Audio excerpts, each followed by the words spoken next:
ओम शांति। आज है 19 जुलाई 2021 और आज के साकार मधुर महावाक्य हैं, मीठे बच्चे जीते जी इस शरीर से अलग हो जाओ। अशरीरी बन बाप को याद करो। इसको ही कहा जाता है डेड साइलेंस। बाबा हम बच्चों को अशरीरी बनने की ड्रिल करा रहे। बाबा कहते जीते जी इस शरीर से अलग हो जाओ, अशरीरी बन बाप को याद करो। इसको ही कहा जाता है डेड साइलेंस। प्रश्न है, तुम बच्चे अभी अपना फाउंडेशन मजबूत कर रहे हो। मजबूती किस आधार से आती है? ब्राह्मण जीवन में हम बच्चे अपना फाउंडेशन ऐसा मजबूत बनाते हैं कि माया के कोई भी तूफान हमें हिला नहीं सके। तो बाबा ये प्रश्न पूछ रहे कि मजबूती किस आधार से आएगी? उत्तर है पवित्रता के आधार से। जितना जितना आत्मा पवित्र अर्थात सच्चा सोना बनती जाती, उतनी मजबूती आती। जितना जितना आत्मा पवित्र अर्थात सच्चा सोना बनती जाती, उतनी मजबूती आती है। बाबा अभी स्वराज्य का फाउंडेशन इतना मजबूत डालते हैं जो आधा कल्प उस फाउंडेशन को कोई हिला नहीं सकता। न केवल संगम पर, लेकिन बाबा कहते हैं आधा कल्प तक आपके स्वराज्य का जो अधिकार आपको मिलेगा, विश्व का राज्य भाग्य मिलेगा, उसे कोई भी आपसे छीन नहीं सकता, आपको हरा नहीं सकता, हिला नहीं सकता। तुम्हारे राज्य को कोई छीन नहीं सकता। लेकिन कब होगा? जब अभी हम स्वराज्य अधिकारी बनकर रहेंगे, जब हमारे स्वराज्य में पवित्रता, सुख, शांति, गुण, शक्तियाँ सब एक्यूरेट होंगे, तो माया का राज्य अभी भी नहीं आएगा और आधा कल्प तक हमसे हमारा विश्व का राज्य कोई छीन नहीं सकेगा। तो मुख्य आधार हुआ पवित्रता। गीत है ओम नमो शिवाय। ओम शांति। बाबा कहते हैं मुझे याद करो, अर्थात अशरीरी बनो, अर्थात डेड साइलेंस। जैसे मनुष्य मरते हैं तो डेड साइलेंस हो जाती है। कहते हैं इनका शरीर शांत हो गया। शरीर और आत्मा अलग हो गई, खत्म हो गया। यहाँ भी तुम बच्चे जब बैठते हो तो इसको डेड साइलेंस कहा जाता है। जीते जी अशरीरी बन जाओ, अपनी को आत्मा समझो और बाप को याद करो। इस शरीर में जीते हुए भी क्या अभ्यास करना है? जैसे हम इस शरीर से बिल्कुल अलग हैं। जैसे जब कोई मृत्यु होती है तो एकदम सन्नाटा छा जाता है, ऐसे बाबा भी कहते एकदम आत्मा इस शरीर से स्वयं को अलग अनुभव करे, अशरीरी बन जाए और बाप की याद में टिक जाए। तुम जानते हो ये सच्ची शांति है। वो लोग शांति को नहीं जानते। डेड साइलेंस का अर्थ तो जानते ही नहीं। डेड साइलेंस क्यों कहते हैं? याद दिलाते हैं वह मर गया, शांत हो गया। तुम भी मर जाओ, तुम भी शांत हो जाओ। वहाँ तो जब आत्मा शरीर छोड़कर चली जाती है तब कहते हैं ये व्यक्ति शांत हो गया। बाबा कहते हैं आप तो जीते जी मरना सीखते हो, तो ऐसे शरीर से मर जाओ, मना अपने भान को मिटा दो। देह का जो अभिमान है उस अभिमान से स्वयं को मुक्त कर दो, शांत हो जाओ। बड़े बड़े लोग गांधी की समाधि पर जाते हैं, वहाँ जाकर कहेंगे डेड साइलेंस अर्थात शांति में बैठो। तुमको भी मालूम है हम आत्मा शांत स्वरूप है, दुनिया को पता ही नहीं। हम अपने स्वरूप में टिक जाते हैं। हमारा स्वधर्म है शांत, हमारी आत्मा शांत स्वरूप है। उनको यह पता ही नहीं, इसलिए शांति मांगते हैं। आत्मा कहती है शांति चाहिए। आत्मा अपने स्वधर्म को भूली हुई है। वास्तव में आत्मा का धर्म ही शांत है। आज बाबा हमको आत्मा का पाठ एकदम पक्का करा रहे। जब हम कोर्स कराते तो सबको पहले यही परिचय देते ना कि आप आत्मा हो, शांत स्वरूप हो, आपका स्वधर्म शांत है। ऐसे आज बाबा भी हमको कोर्स का पहला चैप्टर याद दिला रहे हैं। तो बाबा कहते आत्मा का धर्म ही शांत है।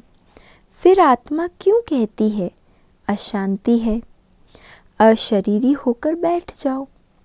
शांति का अनुभव करना है तो क्या करो? अशरीरी होकर बैठ जाओ। वह तो हठ से प्राणायाम चढ़ा देते हैं तो जैसे मर जाते हैं।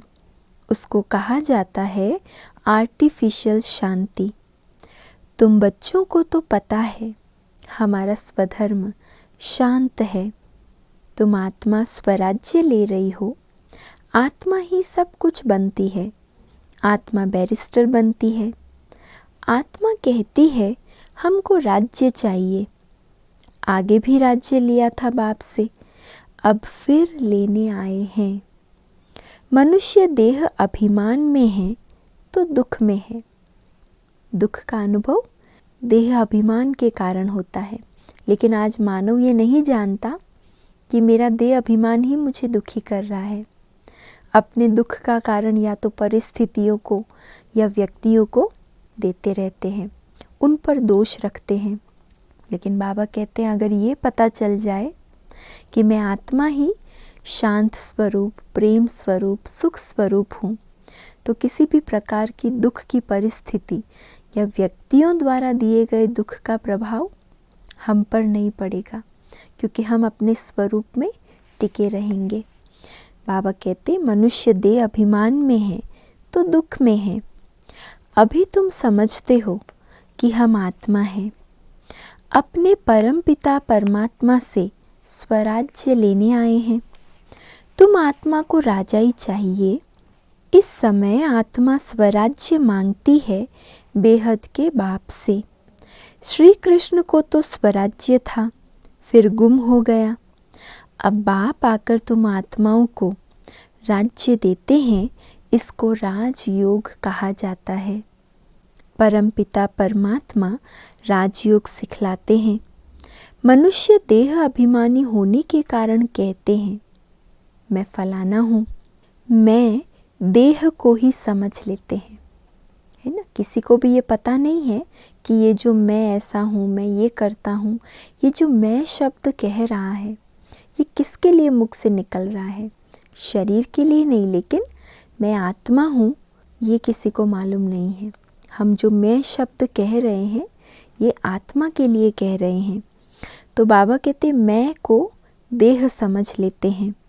वास्तव में मैं आत्मा करती है। आत्मा कहती है मैं ये चीज़ उठाता हूँ, फीमेल कहेगी मैं उठाती हूँ। वास्तव में आत्मा तो मेल है। मैं आत्मा बाप का बच्चा हूँ। आत्मा कहती है बाबा हम आपसे स्वराज्य ले रहे हैं। आत्मा को स्वराज्य देते हैं परमात्मा। भक्ति और ज्ञान में देखो कितना फ़र्क है।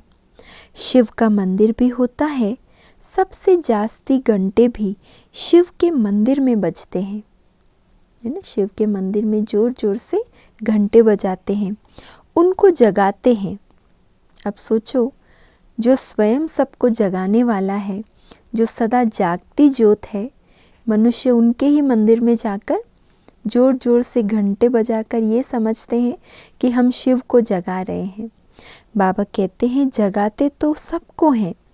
सवेरे सवेरे बैंड बाजे बजते हैं। यहाँ बाप बच्चों को जगाकर देवता बनाते हैं।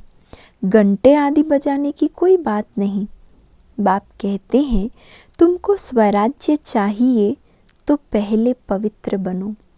स्वराज्य की नींव पवित्रता के आधार से ही पड़ेगी। तो अगर स्वराज्य लेना है तो पहले पवित्र बनो। एम ऑब्जेक्ट बुद्धि में रहती है। स्टूडेंट कहेंगे हम ये मैट्रिक पास करेंगे, फिर ये करेंगे। सन्यासी चाहेंगे हमको शांति मिले। एक कहानी भी है ना, रानी के गले में हार पड़ा था, ढूंढती थी बाहर, तो वह भी शांति को बाहर ढूंढते हैं। दुनिया वाले अंतर मन में शांति कहाँ से आएगी वो मालूम नहीं है। मैं आत्मा ही शांत स्वरूप हूँ ये मालूम नहीं है। मेरा पिता शांति का सागर है, मेरा घर शांति धाम है। ये ज्ञान ना होने के कारण बाहर शांति को ढूंढते रहते हैं, परंतु आत्मा तो स्वयं शांत स्वरूप है। आत्मा अपने स्वधर्म को भूल अपने को शरीर समझ बैठी है। बाप फिर स्मृति दिलाते हैं कि तुम आत्मा हो, तुम आत्मा ने 84 जन्म भोगे हैं। यह बातें दूसरा कोई समझा न सके। बाप कहते हैं तुम अपने जन्मों को नहीं जानते हो। मैं बताता हूँ, तुम हो ब्रह्मा कुमार कुमारियाँ। बाप ने समझाया है सिवाय पवित्रता के ज्ञान की धारणा हो नहीं सकती। कहते हैं ना, शेरनी के दूध के लिए सोने का बर्तन चाहिए, तो इसमें भी सोने का बर्तन चाहिए। हमारा बुद्धि रूपी पात्र इस ज्ञान को धारण करने के लिए बहुत स्वच्छ और पवित्र चाहिए, सच्चे सोने समान चाहिए। आत्मा बाप को याद करने से सोना बन जाती है। बाप भी सच्चा सोना है। आत्मा बाप को याद करती है तो ज्ञान आ जाता है। तुम सच्चा सोना पवित्र थे। यह ज्ञान का असर किसको होता नहीं। बाप कहते हैं मैं तुम आत्मा को क्या देने आया हूँ। अभी तक पूरी मुरली में बाबा ने एक पेज में बार बार यही बात की, मैं आया हूँ तुम आत्माओं को स्वराज्य देने। बाबा कहते हैं मैं तुम आत्मा को स्वराज्य देता हूँ। यह स्वराज्य मिलेगा तब जब पुरानी सृष्टि का अंत और नई सृष्टि की आदि होगी। मनुष्यों को हद की राजाई है, बेहद की राजाई मनुष्यों को कभी मिलती नहीं। इस दुनिया में अगर किसी के पास अथाह संपत्ति है, धन दौलत है, तो उनको लगता है हमारे पास तो बेहद है, अनलिमिटेड है। लेकिन वो बेहद शब्द जो कहते हैं वो हद की संपत्ति के लिए ही वो कहते हैं। वो सोच भी नहीं सकते हैं कि बेहद माना क्या होता है। और बाबा कहते यहाँ मैं आकर तुम बच्चों को आधा कल्प के लिए बेहद विश्व का मालिक बनाता हूँ। विश्व का मालिक वे बन ना सके, तुम बनते हो बाप द्वारा। भगवान बाप को ही तुम्हारे 84 जन्मों का मालूम है। देवताएं अपने जन्मों को जान नहीं सकते।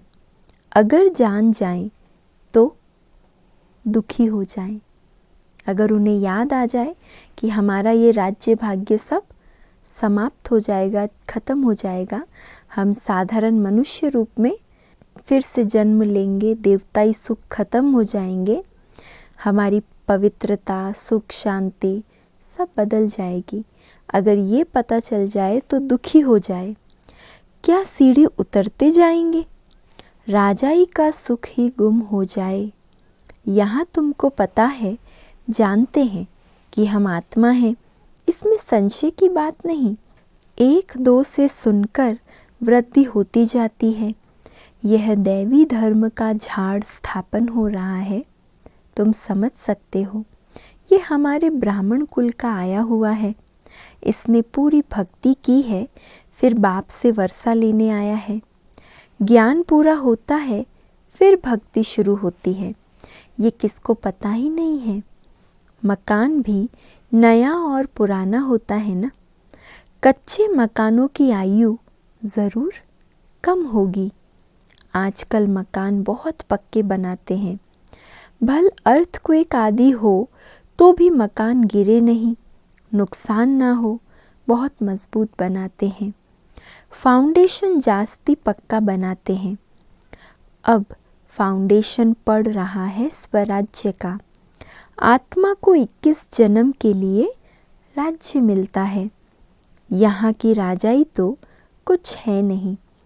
आज राजाई है, कल किसी ने चढ़ाई की और खलास, है ना। राजाई जो है वो सब खत्म हो जाती है। फाउंडेशन कोई का है नहीं, मनुष्य का भी फाउंडेशन नहीं। आज है कल मर जाए। अभी तुम्हारा फाउंडेशन बाबा पक्का डाल देते हैं। जो 21 जन्म तुम राज्य भाग्य पाते हो, तुम्हारी राजाई का पक्का फाउंडेशन पड़ता है। तुमको कोई भी धरती का तूफान हिला न सके। तत्व भी बिल्कुल सतो प्रधान हमारे कंट्रोल में चलेंगे। कोई भी तत्व को ताकत नहीं कि उतल पातल करे। गीता में भी कहते हैं बाबा हमको स्वराज्य देते हैं जिसको कोई ले ना सके, गिरा न सके। ऐसी बादशाही देते हैं जो ज़रा भी दुख की बात नहीं रहती। आत्मा को कितनी खुशी होनी चाहिए। निश्चय तो है ना। निश्चय नहीं है तो वो स्वर्ग में चलने के लायक नहीं। इतने ढेर ब्रह्मा कुमार कुमारियाँ वृद्धि को पाते रहते हैं। तुम जानते हो ज्ञान सागर पतित पावन हमको पढ़ाकर राजयोग सिखा रहे हैं। वह फिर कह देते हैं कृष्ण ने सिखाया। ये कैसे समझे? शिव बाबा ने मनुष्य तन में आकर सिखाया। भारत ही पवित्र था, अब अपवित्र पतित है। देवताओं के आगे जाकर उन्हों की महिमा गाते हैं। शिव के आगे कभी ऐसा नहीं गाएंगे, तुम सर्वगुण संपन्न 16 कला संपूर्ण हो।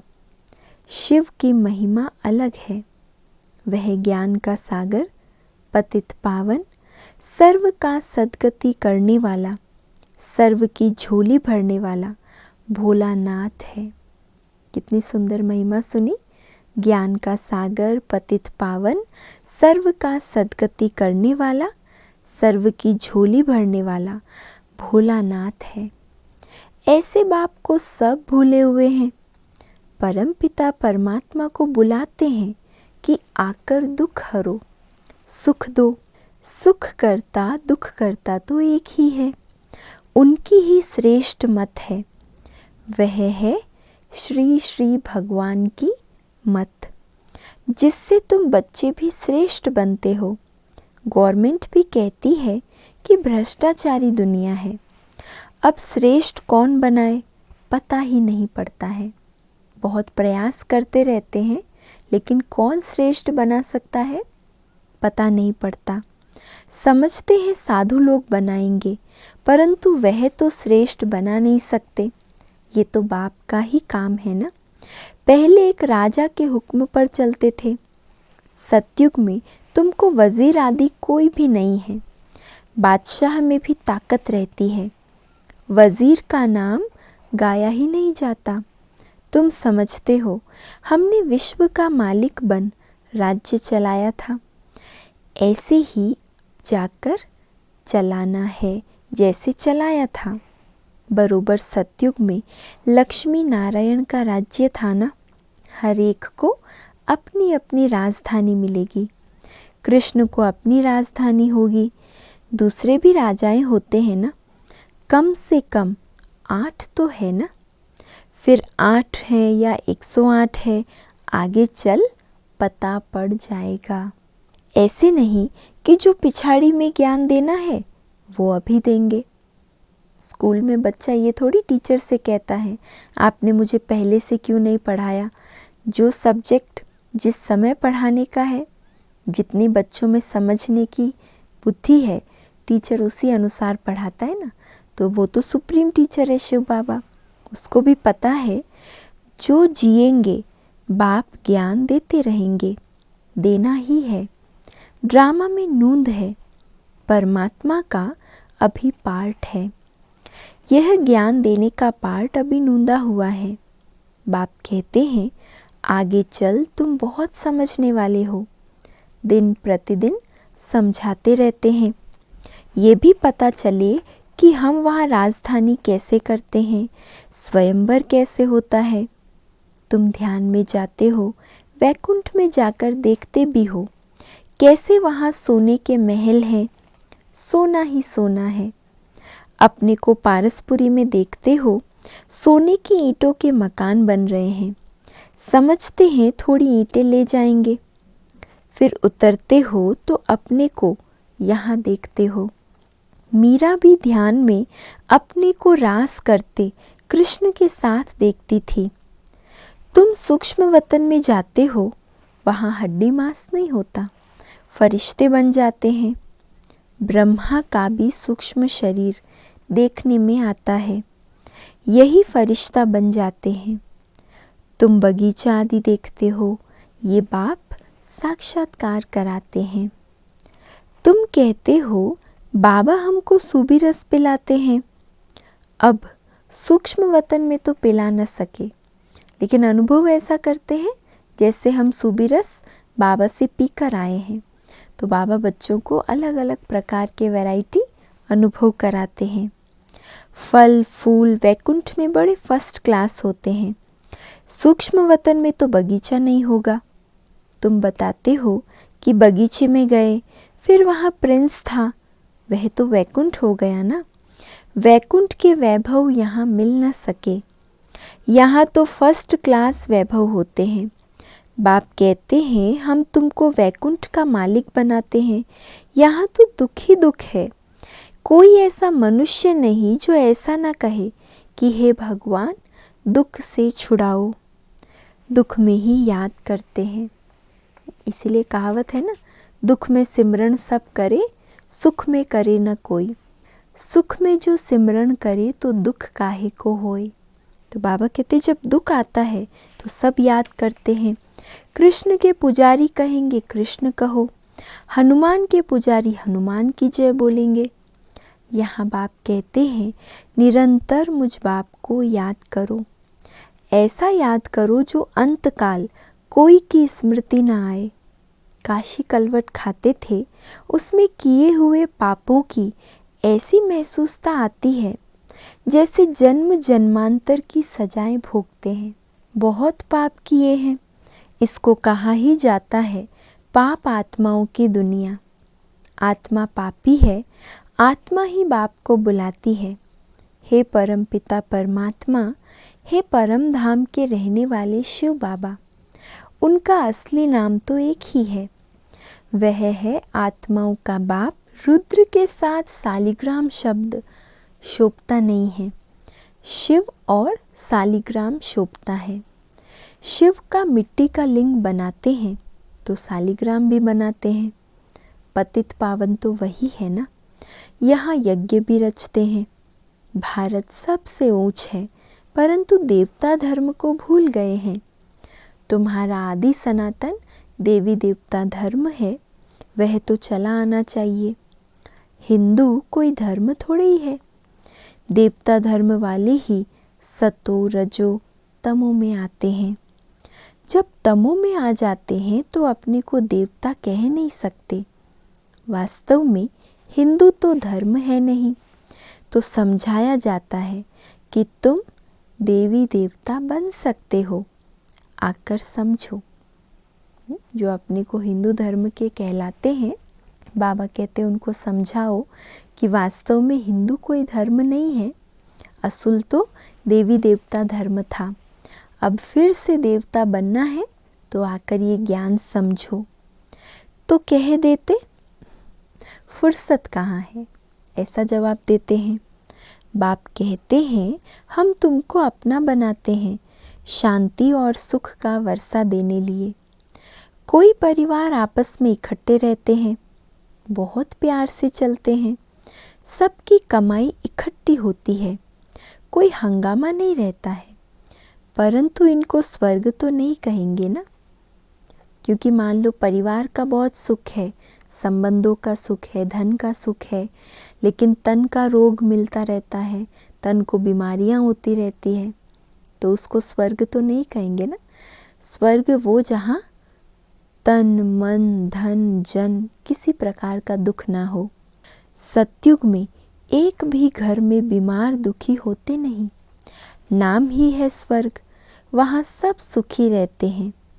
बाप से तुम सदा सुख का वर्षा लेने आए हो, तुमको ज्ञान मिला है। कहते हैं बाबा आप पतित पावन हो, हमको भी पावन बनाओ।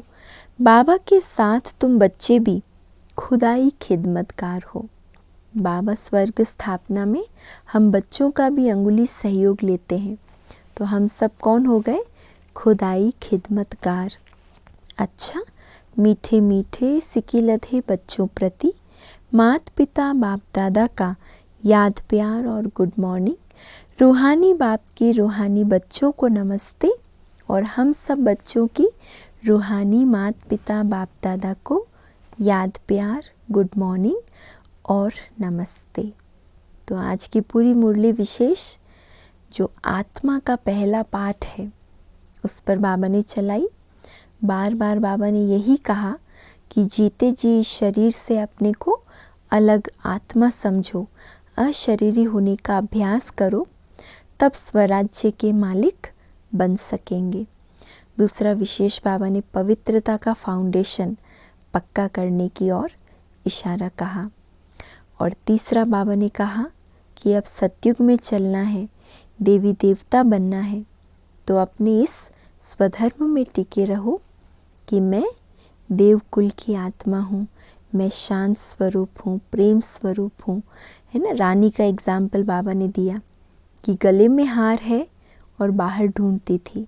ऐसे ही आज मनुष्य अंदर मन में ना झांक कर बाहर ढूंढता रहता है, तो उनको सच्चा रास्ता दिखाना है, खुदाई खिदमतगार बनना है। धारणा के लिए मुख्य सार है आज। पहला पॉइंट, स्वराज्य लेने के लिए पवित्रता का फाउंडेशन अभी से मजबूत करना है। जैसे बाप पतित पावन है, ऐसे बाप समान पावन बनना है। दूसरा है, अपने शांत स्वधर्म में स्थित रहना है। जितना हो सके देह अभिमान तोड़ देही अभिमानी रहना है। डेड साइलेंस अर्थात अशरीरी रहने का अभ्यास करना है।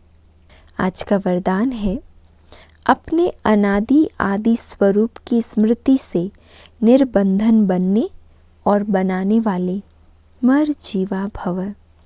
अपने अनादि आदि स्वरूप, अनादि रूप आत्मिक रूप और आदि रूप देव स्वरूप। तो बाबा कहते हैं इस स्वरूप की स्मृति से निर्बंधन बनने और बनाने वाले मर जीवा भव। जैसे बाप लोन लेता है, बंधन में नहीं आता, ऐसे आप मर जीवा जन्म वाले बच्चे शरीर के, संस्कारों के, स्वभाव के बंधनों से मुक्त बनो। शरीर के, संस्कारों के, स्वभाव के बंधनों से मुक्त बनो। जब चाहें, जैसे चाहें वैसे संस्कार अपने बना लो। जैसे बाप निर्बंधन है, ऐसे निर्बंधन बनो। मूल वतन की स्थिति में स्थित होकर फिर नीचे आओ। अपने अनादि आदि स्वरूप की स्मृति में रहो। अवतरित हुई आत्मा समझकर कर्म करो तो और भी आपको फॉलो करेंगे। स्वयं को अवतार समझकर हर कर्म करो और मूल वतन से हम नीचे अवतरित होकर कार्य के लिए आ रहे हैं, तो उस मूल वतन की स्टेज में स्थित होकर फिर कर्म में आओ। तो बाबा कहते बाकी और भी आपको फॉलो करने लग पड़ेंगे। स्लोगन है, याद की वृत्ति से वायुमंडल को पावरफुल बनाना, यही मनसा सेवा है। याद की वृत्ति से वायुमंडल को पावरफुल बनाना, यही मनसा सेवा है। आज का व्यक्त इशारा है, जैसे सूर्य की किरणें फैलती है, वैसे ही मास्टर सर्वशक्तिवान की स्टेज पर शक्तियों व विशेषताओं रूपी किरणें चारों ओर फैलती अनुभव करे। इसके लिए मैं मास्टर सर्वशक्तिवान विघ्न विनाशक आत्मा हूँ। इस स्वमान के स्मृति की सीट पर स्थित होकर कार्य करो तो विघ्न सामने तक भी नहीं आएंगे। मैं मास्टर सर्वशक्तिवान विघ्न विनाशक आत्मा हूँ। इस स्वमान की स्मृति की सीट पर स्थित होकर कार्य करो तो विघ्न सामने तक भी नहीं आएंगे। अच्छा, ओम शांति।